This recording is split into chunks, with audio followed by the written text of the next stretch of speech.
All right, time to look at some other teams in the Big 12. A lot of us want to start right with Nebraska, John. This, to me, is a pivotal year. Year 2 of Pelini. The Callahan, mess is clearly in the rearview mirror now. Where do you go with the Huskers? Is this a breakout year for them under Bo Pelini, who, by the way, never smiles? The guy never smiles. Pelini's a very intense individual, similar to a Bobby Stoops, but I don't know that I'd call it a breakout year. I think you're going to see a similar record that you did last year. I see them probably going 9-3 and maybe winning the Big 12 North with a 6-2 record.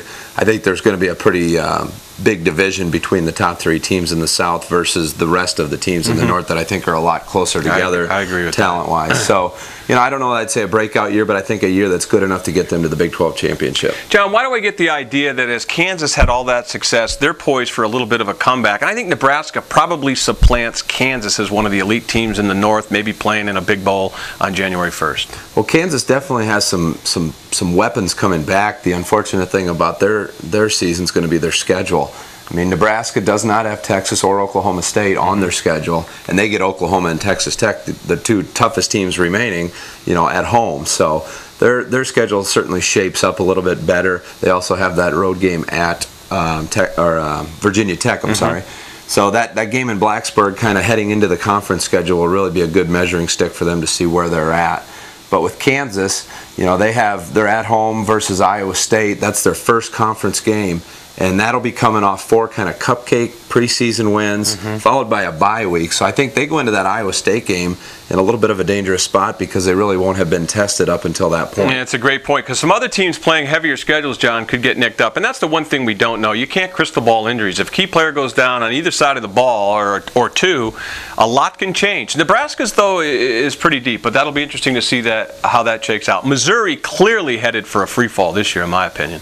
Yeah, Missouri's schedule shapes up a little bit more supportive to them getting to the 4 or 5 win plateau. But they certainly have some players that are gone from last year's team that made huge impacts, like Chase Daniels and Jeremy Macklin. Kaufman, their tight end, is gone.